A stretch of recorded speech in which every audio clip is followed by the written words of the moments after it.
Welcome to the Start on Campus ELLC Roundtable. We're happy to have you all today. My name is Camille Bagnani. I'm the UX designer and developer at START, and we're excited to hear from so many speakers in our community, and we're going to kick things off right away with our first session. So I'd like to welcome Braeden Riley, but first off, these are our partners. We just wanted to say thank you to all of you for being a part of this. And here's today's agenda. And our first session with Braeden Riley is a student journey to discovering ELLCs. Hello, Braeden. Hi there. Thanks for having me. Awesome.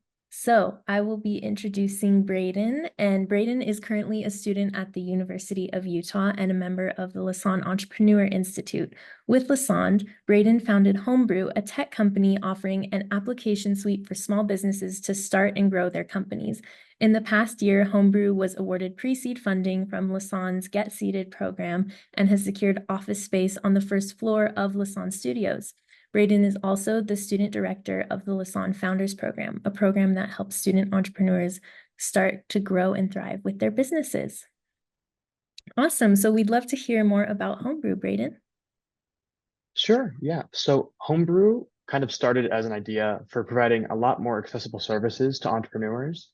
I realized when I was starting, my initial steps to create the company, that small businesses are really made for entrepreneurs who have, passion and experience in their field, but not a lot of experience with business. And so we've been working over the past 2.5 years now to build services, applications, and even in-person experiences to help kind of get those entrepreneurs on the right track. That's amazing. So we're going to go through a moderated panel just to hear more about your experience as a student founder and creator. Sounds good. So the first question is the importance of housing as a student creator. How has that been for you?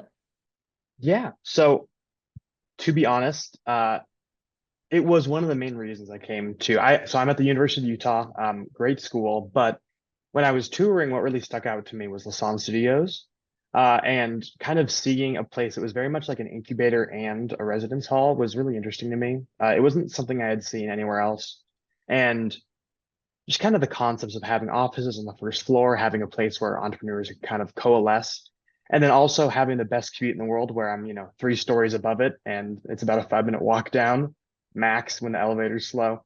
It's been a really special thing. So it's been absolutely incredible to kind of see what it's like to live and work in kind of the same area, because that's what a lot of entrepreneurs do, I've realized. And having it be a place that's as well equipped as Lassonde is really incredible. That's amazing. And what do you think, in your experience so far, has higher ed, what do they get right about supporting student creators like yourself? Sure. I think entrepreneurship has really changed in its perspective, from, even 20 years ago to, 5 months ago as new technologies develop and the identity of a startup changes. There are a lot of good things and bad things, and I think schools try to leverage as much as they can. I'm very lucky to be in a school that kind of goes for the entrepreneurship as a mindset concept.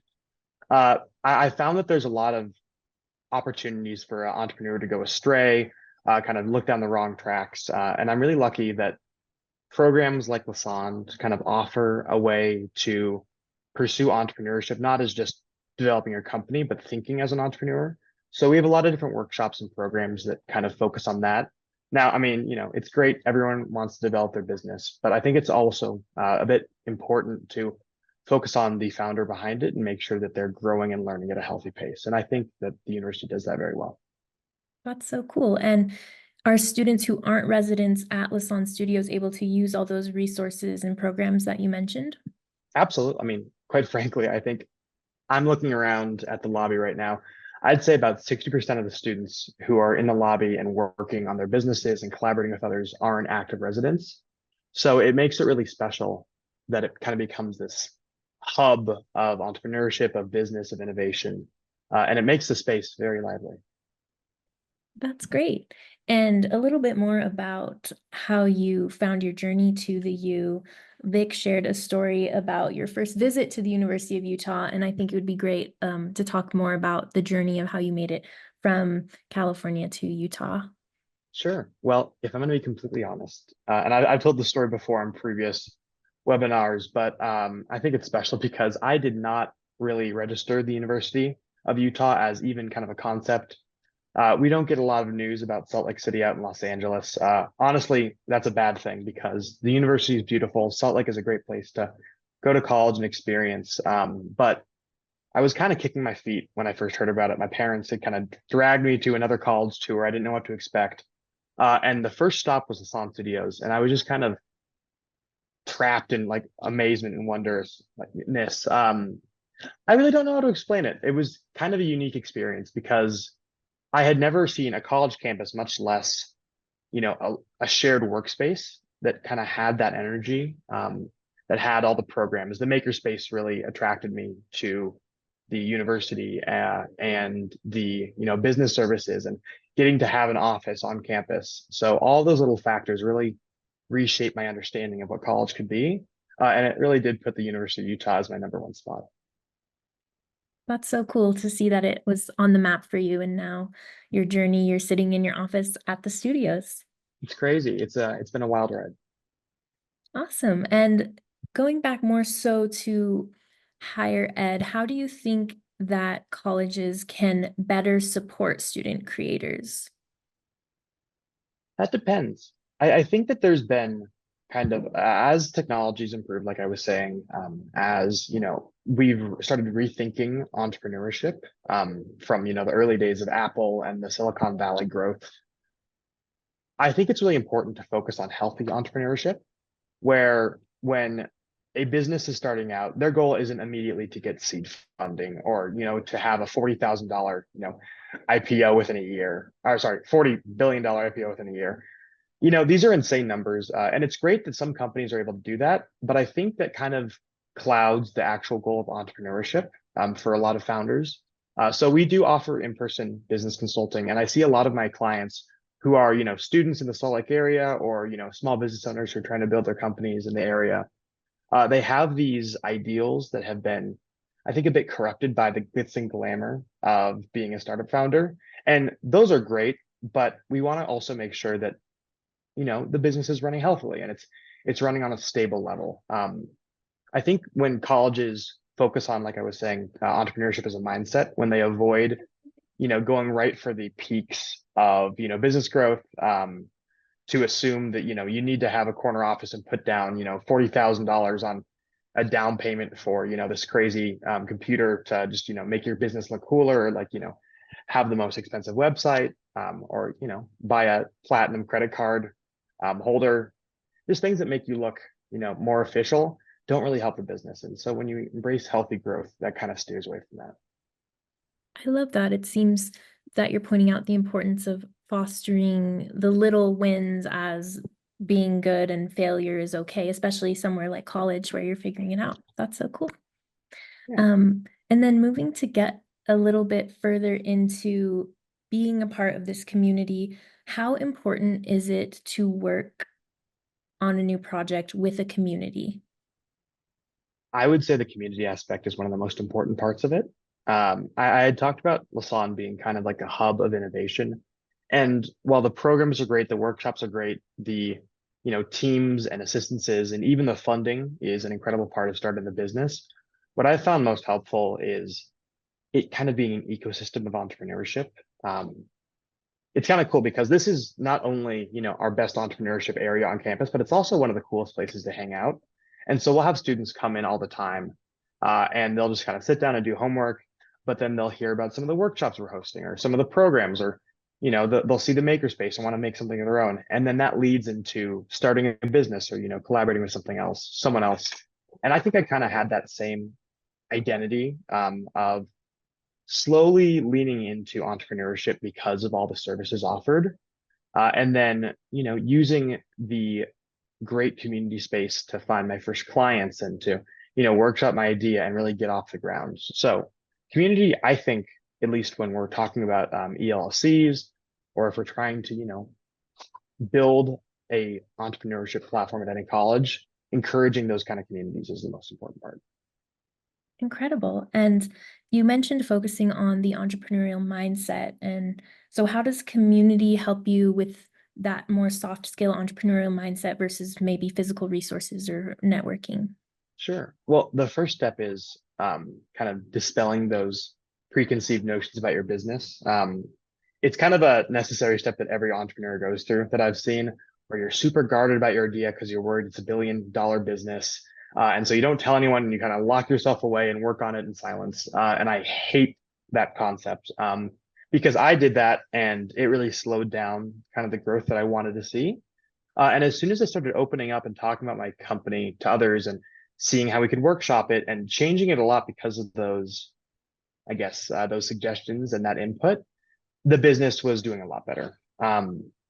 I think when you have that community and you have those people there to support you and to tell you where you're messing up kindly, and to, even provide you, like I said, the community helped me get my first 2 clients from other students, that led me kind of establish a client base and build up the business.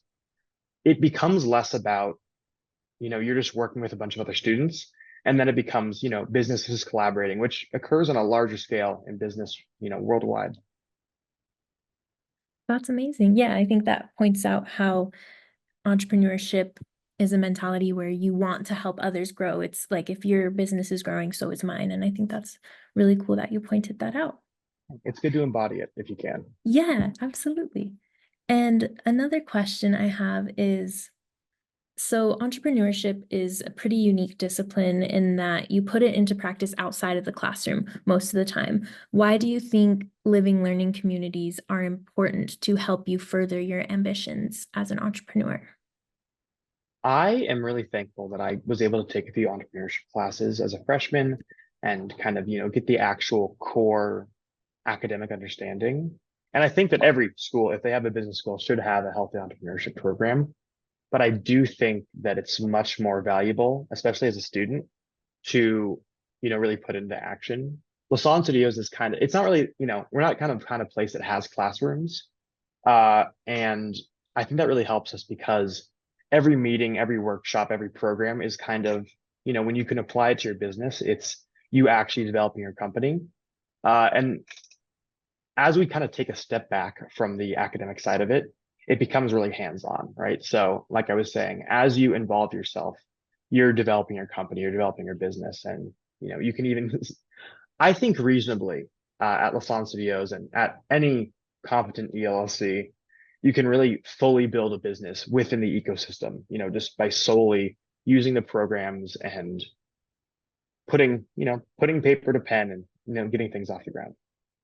Totally. It sounds like it becomes this empowering thing when it's like, okay, there are no classroom. This is here because we are entrepreneurs and getting to work. That's really nice. Yeah, the classrooms are great, but Yes, it's better to do, in my opinion. totally. Putting it to practice. Great. And then I think previously we've talked about collaboration. So, how do ELLCs bring people together that maybe wouldn't have met before? And how important is intellectual diversity in these collaborations and meeting people in your community? Sure. I like to view startups as a small business as opposed to, a future unicorn. That goes into the healthy growth concept, but because it's a small business, it really comes from a point of passion. I don't think I've ever seen someone in here who's starting a company who doesn't care about what they're doing or doesn't like what they want to do. That's one of the unique things about entrepreneurship. If you really want to do it, you better love it, or you're not going to have the passion to keep going when times get hard.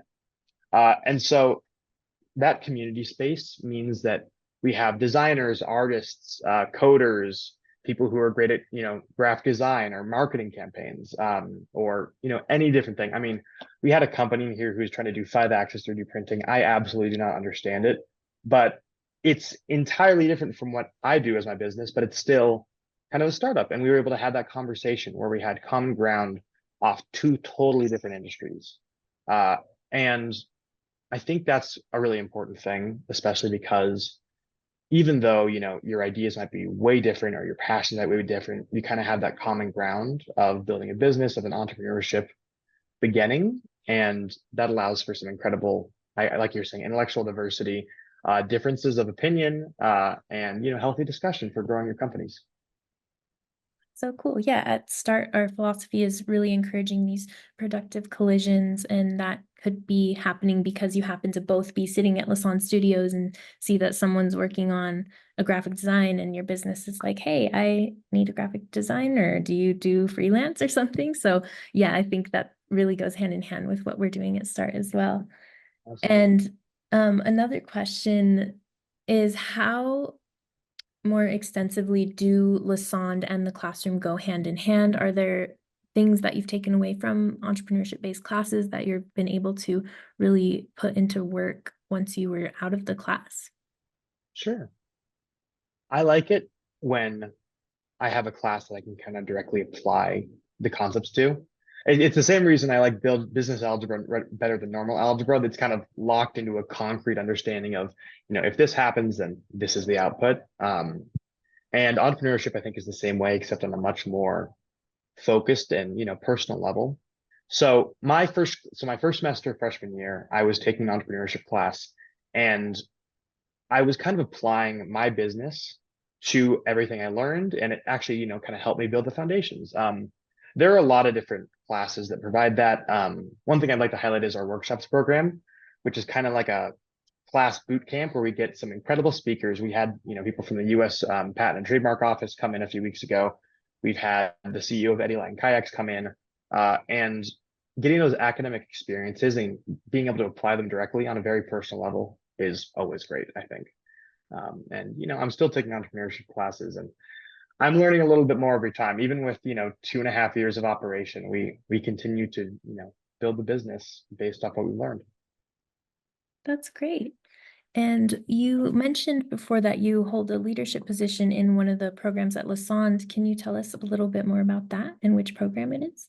Yeah. So last year I had the pleasure of running the Founders Program, which was a basically a little cohort of first year and early students who are just kind of starting up their business. They're all residents of Lassonde, and the goal was to kind of create a community. This year, I was very lucky to kind of be able to expand on that role as I was moved over to the workshops program. So I'm the co-director of the Lassonde workshops program, where I was shamelessly plugging some of our talks and our meetups, where we kind of get to embrace that community aspect by getting some really talented speakers and entrepreneurs in the space. So it's been great. We do about 2 meetups a week. We have all these different speakers, and we get some really great feedback from our students. I love to hear that. I'm an alum of the University of Utah myself, and I did some freelance contribution work at Lassonde, and I absolutely loved photographing all of the programs from what was happening in the make space and the art program. And I spent so much time just studying at Lassonde because the energy is really something special that I think is curated by the importance of community, and it's such an open space and invites collaboration like nowhere else really on campus. Yeah, I honestly haven't seen anything in any school really. It's like Lassonde. It's a very special place to me. For sure.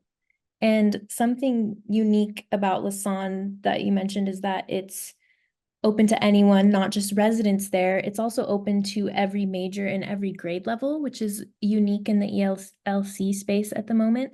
It sounds like that's been helpful in the kinds of people you've met and the opportunities. So how important is access to for every grade and every major? How important is that to entrepreneurship and to the Lassonde community? Yeah.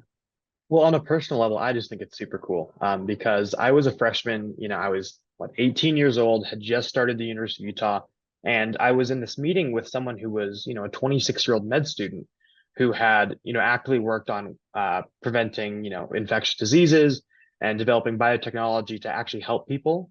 And I was, in a lot of ways, I was like, oh my gosh, how am I, able to stand up to them, and kind of work alongside them because they're just so much more accomplished than I was at the time. But I realized that even though they had all that experience and all that development, they're still starting at stage one of building their business, and that's what Lassonde's kind of designed for. I think the understanding that you need to be a young person to start up a company that, grows into something bigger and, allows you to, sustain yourself while also doing something you love. I think that's kind of flawed. I really love it when I get to see, students who have, taken a totally different major, performing arts major who wants to do some type of a design or start a, dance company, or where there's, a student who's, potentially has a family and wants to kind of cater to that. By opening it up, it allows for a lot more life experiences.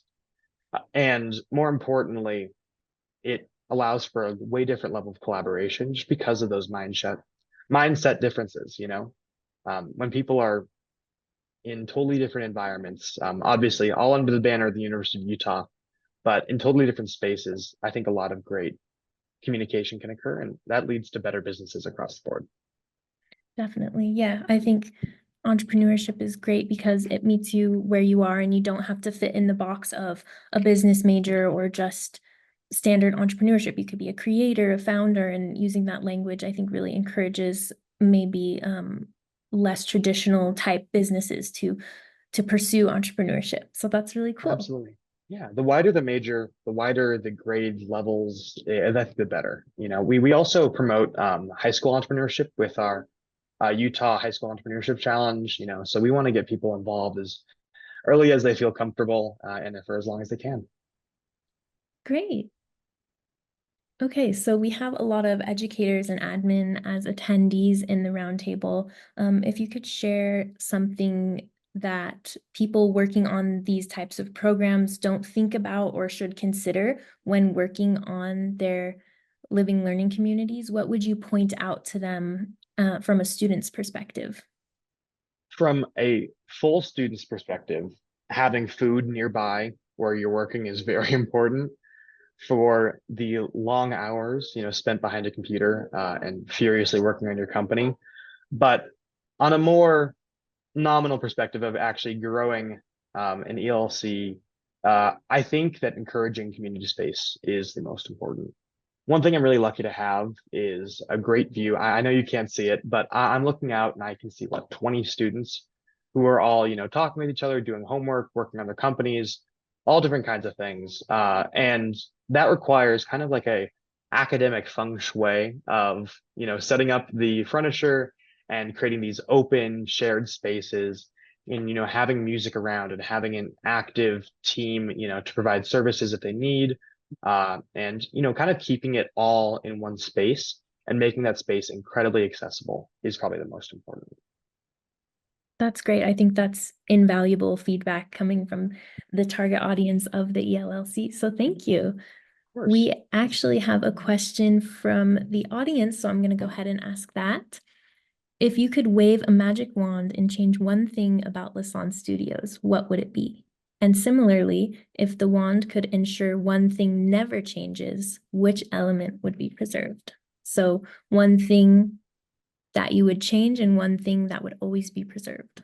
That is a great question. And thinking on the spot here, I would never want to change, and this is going to sound weird, but we have this beautiful piano that was donated to us by one of our benefactors, years ago when Lassonde was opened, I think back in 2016. And it's great because it kind of creates this, and this is to say, I don't want this changed. I absolutely love it. There are people from all different types of skill levels, and it creates this kind of ring of people around the space at all times, that just kind of want to bask in the ambiance. And that kind of leads back into what I was previously saying about creating those environments that are comfortable for people. And so the piano, while annoying at times, is become a really endearing part of my experience at Lassonde, and something that I look forward to when I go down the elevator to my office. As for something that I would change, quite frankly, if we could expand Lassonde to other spots on campus, that would be wonderful. The areas that we have at Lassonde Studios are wonderful. The problem is it's a very big school. I think we have near 35,000 undergraduate students. And, at times it can be tough to provide the same services to everyone. So, it's the unlimited resources problem that, no one really has. But I would love to see little Lassonde pop-ups in all different parts of the university. We have stuff like that in the business school, and, the Master's Business Creation program, for entrepreneurship. But, it would be great to see little kind of pop-up shops at Lasan designed to help students at all different areas. That's such a cool idea. And I will say I have experienced the magic of the piano, both when Yes. there's people surrounding it and also maybe when you're trying to study, but someone's also practicing the piano. So that is one of the fun collaborative and creative elements of Lassonde. And I love how it's all about creators that, like I said, you're maybe practicing piano because you're a music major and not just a business student. And I think that Lassonde really captures, embraces, and welcomes that as a living learning community. Absolutely. Great. And do you think Lassonde does a good job of inviting all these types of creators besides the startup people and business majors? Do you feel like the messaging is strong and all-inclusive? I'll say as a student leader, that's something that we really want to focus on in our programs. It can be tough to get past that stereotype of, entrepreneurship as being only for business majors or, entrepreneurship as, doing things that aren't necessarily, focused on what you care about, or, seeing entrepreneurship as totally separate from small business. And we try to dispel those notions by having all different types of programs. We have an arts entrepreneurship program. We have food entrepreneurship.